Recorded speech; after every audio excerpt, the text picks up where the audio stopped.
Hello everyone, state PCS सब में आप सभी का स्वागत है। आई होप कि आप लोगों की प्रिपरेशन एकदम से हो गई होगी। खैर, होती किसी की नहीं है। एग्ज़ाम टाइम, जब एग्ज़ाम होता है उसी टाइम सबकी प्रिपरेशन कंप्लीट हो जाती है। अदरवाइज़ दिमाग में ये रहता है कि कभी कहीं कुछ छूटा है, कहीं कुछ छूटा है। तो कोई बात नहीं, अब दिमाग को एक तरीके से सेटिस्फाइज करिए, संतुष्ट करिए कि जो चीज़ है हम नहीं कर पाएंगे तो कोई नहीं कर पाएगा। ये माइंड में रखिएगा और अच्छे से जाके पेपर दीजिएगा। और कल के पेपर के लिए आप सबको अग्रिम शुभकामनाएं हमारी तरफ से। आप लोग अच्छे से पेपर करके आइएगा, डरिएगा बिल्कुल नहीं। और टेंशन भी मत लीजिएगा, क्योंकि टेंशन और डर से पेपर बिगड़ सकता है। अच्छे से दीजिएगा पेपर, एकदम अच्छा होगा। तो चलिए आज का अपना ये प्रैक्टिस सेट सॉल्व कर लेते हैं। और आपको वीडियो पसंद आए तो प्लीज़ लाइक और शेयर कर दीजिएगा। चैनल को प्लीज़ सब्सक्राइब कर लीजिए।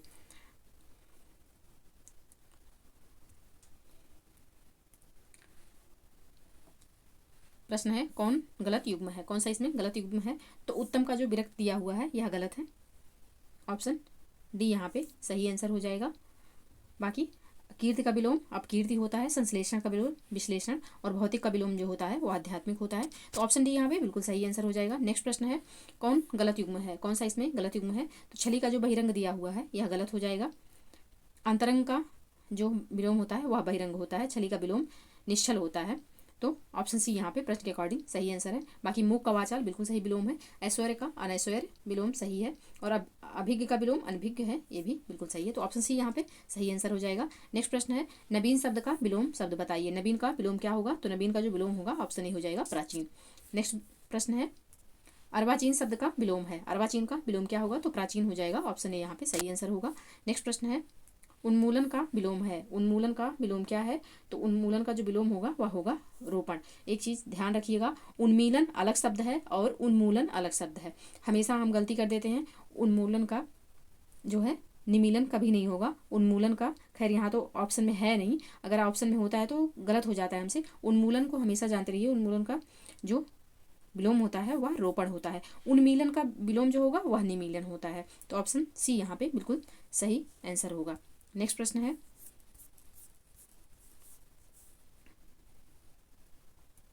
अनुरक्त शब्द का विलोम है। अनुरक्त शब्द का विलोम क्या होगा? तो अनुरक्त का विलोम होगा विरक्त। ऑप्शन डी यहाँ पे सही आंसर होगा। जो ये विरक्त दिया हुआ है यह होगा अनुरक्ति का विलोम विरक्ति होगा, जबकि अनुरक्त दिया हुआ है तो इसका विलोम विरक्त होगा। ऑप्शन डी बिल्कुल सही आंसर है। नेक्स्ट प्रश्न है, निम्नलिखित में से कौन सा शब्द विपरीतार्थक युग्म सही सुमेलित है? कौन सा इसमें से ऐसा है जो कि सही सुमेलित है? तो औरस का जो जारस दिया हुआ है बिल्कुल सही सुमेलित है। ऑप्शन डी यहाँ पे सही आंसर, ऑप्शन बी यहाँ पे सही आंसर हो जाएगा। ऑप्शन बी बिल्कुल सही आंसर है। नेक्स्ट प्रश्न है, शोषक का विलोम है। शोषक का विलोम क्या होता है? तो ऑप्शन बी पोषक हो जाता है शोषक का विलोम। नेक्स्ट प्रश्न है, सकाम का विलोम है। सकाम का विलोम क्या होता है? तो निष्काम हो जाएगा। ऑप्शन बी यहाँ पे बिल्कुल सही आंसर है। नेक्स्ट प्रश्न है, निम्नलिखित में से असंगत विलोम शब्द युग्म कौन सा है? कौन सा इसमें असंगत है? तो शाश्वत का जो सदैव दिया है, ये शाश्वत और सदैव समानार्थी हैं। ऑप्शन सी यहाँ पे जो है गलत दिया हुआ है। बाकी घात का प्रतिघात बिल्कुल सही विलोम है। प्रसारण का संकुचन भी विलोम सही है। और खग का विलोम मृत बिल्कुल सही है। ऑप्शन सी यहाँ पे प्रश्न के अकॉर्डिंग सही आंसर हो जाएगा। नेक्स्ट प्रश्न है, अशुद्ध बर्तनी वाले शब्द का चयन कीजिए। किसकी बर्तनी यहाँ पे अशुद्ध है? शुद्ध बर्तनी वाले शब्द का चयन करना है। तो अंत्याक्षरी जो है यह बिल्कुल शुद्ध रूप में लिखी हुई है। नेक्स्ट प्रश्न है, निम्न में से बर्तनी की दृष्टि से अशुद्ध शब्द है। बर्तनी की दृष्टि से अशुद्ध शब्द कौन सा है? तो ऐतिहासिक नहीं होता है, ऐतिहासिक होता है। तो ऑप्शन सी यहाँ पे सही आंसर हो जाएगा। नेक्स्ट प्रश्न है, निम्नलिखित में से अशुद्ध बर्तनी वाले शब्द का चयन कीजिए। अशुद्ध बर्तनी कौन सी है इसमें? तो भास्कर जो है यह अशुद्ध है। भास्कर इस तरीके से लिखा जाता है, भास्कर, ना कि इस तरीके से। तो अशुद्ध जो है ऑप्शन बी हो जाएगा। तो यही इसका सही आंसर होगा। नेक्स्ट प्रश्न है, निम्नलिखित में से शुद्ध शब्द छांटिए। शुद्ध इसमें से कौन सा है? तो अधीन जो है, ऑप्शन सी अधीन बिल्कुल सही लिखा हुआ है। ऑप्शन सी इसका सही आंसर हो जाएगा। नेक्स्ट प्रश्न है, निम्नलिखित शब्दों में से एक की बर्तनी शुद्ध है। किसकी बर्तनी इसमें शुद्ध है? तो सादृश्य जो लिखा हुआ है, ऑप्शन सी बिल्कुल सही रूप में लिखा हुआ है। नेक्स्ट प्रश्न है,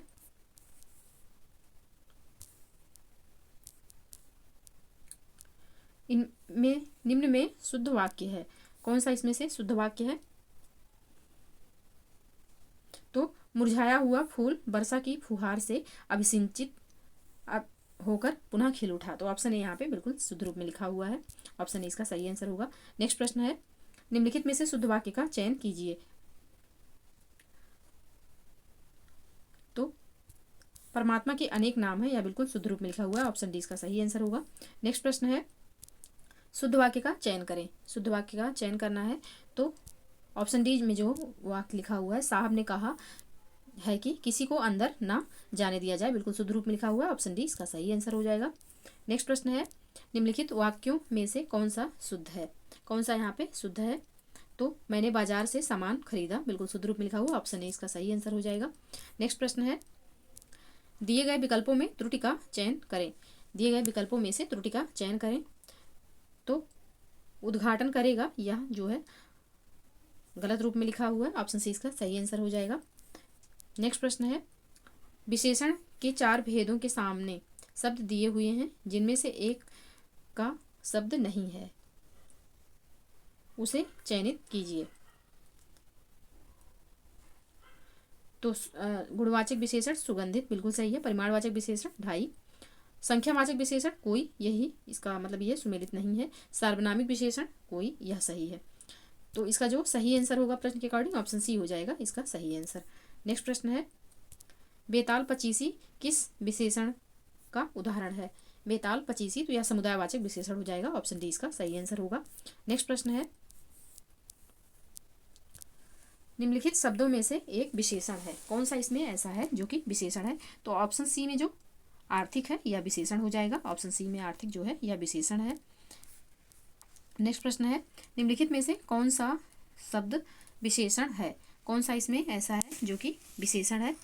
तो सौतेला जो होगा यह विशेषण होगा। ऑप्शन सी यहाँ पे सही आंसर हो जाएगा। नेक्स्ट प्रश्न है, निम्नलिखित शब्दों में से विशेषण कौन है। कौन इसमें विशेषण है। तो अजित जो है यह विशेषण हो जाएगा। ऑप्शन बी यहाँ पे सही आंसर होगा। नेक्स्ट प्रश्न है, निम्नलिखित में से किस वाक्य में परिमाणवाचक विशेषण क्रिया विशेषण है। किसमें है। तो इस बार बारिश में बहुत ओले पड़े, यह होगा परिमाणवाचक क्रिया विशेषण। ऑप्शन ए यहाँ पे सही आंसर हो जाएगा। नेक्स्ट प्रश्न है, संख्यावाचक विशेषण चौगुना इनमें से है। चौगुना जो होगा आवृत्तिवाचक विशेषण हो जाएगा। ऑप्शन बी बिल्कुल सही आंसर होगा। नेक्स्ट प्रश्न है, ठंडा पानी ठंड पैदा करता है, इस वाक्य में कौन सा विशेषण है। ठंडा पानी ठंड पैदा करता है, कौन सा विशेषण होगा। तो इसमें सॉरी विशेष से पूछ रहा है, विशेषण नहीं। तो ऑप्शन सी हो जाएगा, पानी जो है यह विशेष से हो जाएगा। नेक्स्ट प्रश्न है, निम्नलिखित विकल्पों में से किस विकल्प में विशेषण का निर्देश अशुद्ध है। किसमें अशुद्ध है। तो वह नौकर कोई विशेषण नहीं है, यह अशुद्ध है, क्योंकि वह नौकर में वह जो है वह सार्वनामिक विशेषण हो जाएगा इसमें। तो ऑप्शन डी प्रश्न के अकॉर्डिंग सही आंसर होगा। नेक्स्ट प्रश्न है, कौन सा विशेषण निश्चित संख्यावाचक विशेषण नहीं है। तो सैकड़ों लोग मारे गए, यह निश्चित संख्यावाचक विशेषण नहीं होगा। तो ऑप्शन सी इसका सही आंसर हो जाएगा। नेक्स्ट प्रश्न है, निम्नलिखित कथनों पर विचार करें और सही उत्तर चुनिए। हिंदी के पर्यायवाची शब्द संस्कृत के तद्भव शब्द हैं।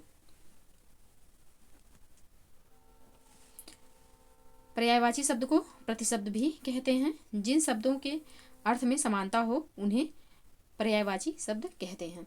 तो यहाँ पे दूसरा और तीसरा सही है। यहाँ पे पहला में जो लिखा हुआ है कि हिंदी के पर्यायवाची शब्द संस्कृत के तद्भव शब्द हैं, यह गलत है। तो 2 एवं 3 इसका सही आंसर हो जाएगा। 2 एवं 3 तो ऑप्शन डी में है और ऑप्शन डी इसका सही आंसर होगा। नेक्स्ट प्रश्न है, अलंकेश पर्यायवाची है इसका। तो यह हो जाएगा कुबेर का। ऑप्शन सी यहाँ पे सही आंसर हो जाएगा। अलंकेश जो है कुबेर का है, अगर आ हटा दिया जाए लंकेश हो जाए तो यह रावण का पर्यायवाची होगा। तो इस तरीके से जानते रहिएगा। ऑप्शन सी इसका सही आंसर होगा। नेक्स्ट प्रश्न है, तर्कस का पर्यायवाची शब्द है। तर्कस का पर्यायवाची क्या होगा। तो निशंग हो जाएगा। ऑप्शन डी यहाँ पे सही आंसर होगा। नेक्स्ट प्रश्न है, स्त्री का पर्यायवाची शब्द नहीं है। तो ललाम जो है यह स्त्री का पर्यायवाची नहीं है। ऑप्शन सी बिल्कुल सही आंसर होगा। नेक्स्ट प्रश्न है, इनमें से पतवार का पर्यायवाची कौन सा है। तो पतवार का पर्यायवाची जो होगा वह होगा कर्ण। ऑप्शन सी यहाँ पे सही आंसर हो जाएगा। नेक्स्ट प्रश्न है, ओघ शब्द का पर्यायवाची है। ओघ का पर्यायवाची, तो यह ढेर का पर्यायवाची है। ऑप्शन ए यहाँ पे सही आंसर हो जाएगा। नेक्स्ट प्रश्न है, निम्नलिखित में से नौका का पर्यायवाची है। नौका का पर्यायवाची कौन सा है? तो तरणी जो है यह नौका का पर्यायवाची हो जाएगा। ऑप्शन ए बिल्कुल सही आंसर है। नेक्स्ट प्रश्न है, सुंदर शब्द का पर्यायवाची है। सुंदर तो चारू का पर्यायवाची है। ऑप्शन ए यहाँ पे सही आंसर होगा। नेक्स्ट प्रश्न है, निम्नलिखित में से कौन सा शब्द पुत्री का पर्यायवाची नहीं है? तो दौहित्र जो है यह पुत्र का पर्यायवाची होता है, यह पुत्री का पर्यायवाची नहीं है। बाकी दुहित, तनया और सुता ये तीनों पुत्री के पर्यायवाची हैं। तो ऑप्शन बी यहाँ पे सही आंसर होगा। नेक्स्ट प्रश्न है, पक्षी का पर्यायवाची है। पक्षी का पर्यायवाची क्या है? तो बिहक जो है यह पक्षी का पर्यायवाची है। ऑप्शन डी यहाँ पे सही आंसर हो जाएगा। नेक्स्ट प्रश्न है, रजो गुण वाला, तो राजसिक हो जाएगा। ऑप्शन बी यहाँ पे सही आंसर हो जाएगा। तम गुण वाले को तामसिक कहेंगे और सत्य गुण वाले को सात्विक कहेंगे। तो नेक्स्ट प्रश्न है, समस्त पृथ्वी से संबंध रखने वाला के लिए एक शब्द होगा। तो समस्त पृथ्वी से संबंध रखने वाला, इसके लिए एक शब्द होगा सार्वभौमिक। ऑप्शन सी बिल्कुल सही आंसर हो जाएगा। नेक्स्ट प्रश्न है, कष्ट से संपन्न होने वाला। कष्ट से संपन्न होने वाला तो कष्ट साध्य होगा। ऑप्शन सी यहाँ पे सही आंसर हो जाएगा।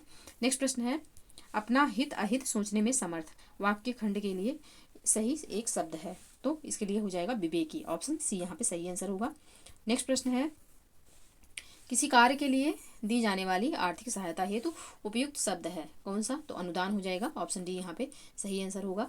नेक्स्ट प्रश्न है, पश्चिम और उत्तर दिशाओं के मध्यस्थ कोण को कहते हैं। तो पश्चिम और उत्तर दिशाओं के मध्यस्थ कोण को क्या कहते हैं? तो वायव्य कहते हैं।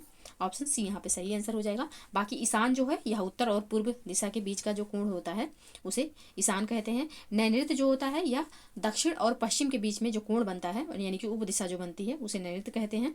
और आग्नेय होता है पूरब और दक्षिण के बीच में जो दिशा बनती है उसे आग्नेय कहते हैं। इसको याद कर लीजिएगा, इंपॉर्टेंट है, बार बार परीक्षा में पूछा जा रहा है। तो ऑप्शन सी यहाँ पे सही आंसर होगा। प्रत्यक्ता शब्द इनमें से किस वाक्यांश के लिए प्रयुक्त होता है? प्रत्यक्ता तो वह स्त्री जो पति द्वारा छोड़ दी गई हो उसे प्रत्यक्ता कहते हैं। ऑप्शन सी यहाँ पे सही आंसर हो जाएगा।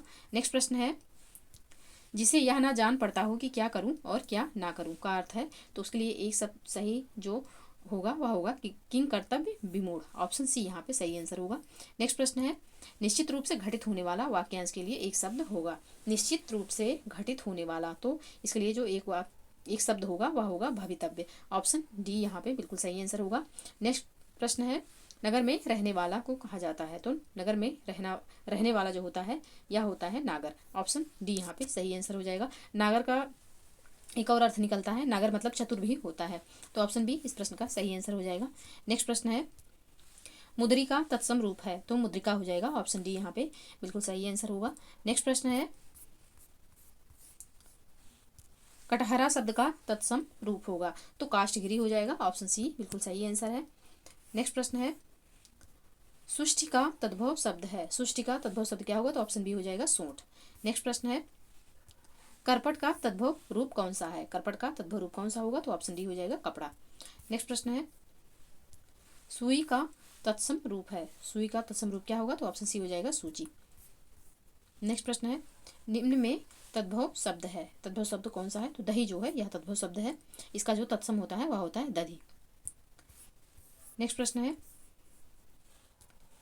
निम्नलिखित में से तत्सम शब्द कौन सा है? तत्सम इसमें से कौन सा है? तो सप्तशती जो है यह तत्सम हो जाएगा। ऑप्शन बी बिल्कुल सही आंसर है। नेक्स्ट प्रश्न है, अट्टालिक का तद्भव रूप होगा। अट्टालिका का तद्भव रूप क्या होगा? तो यह होगा अटारी। ऑप्शन डी यहाँ पे बिल्कुल सही आंसर होगा।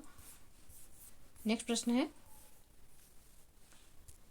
निम्नलिखित में से तत्सम शब्द कौन सा है? कौन सा इसमें से तत्सम शब्द है? तो शिखा जो है तत्सम हो जाएगा। ऑप्शन ए यहाँ पे सही आंसर हो जाएगा।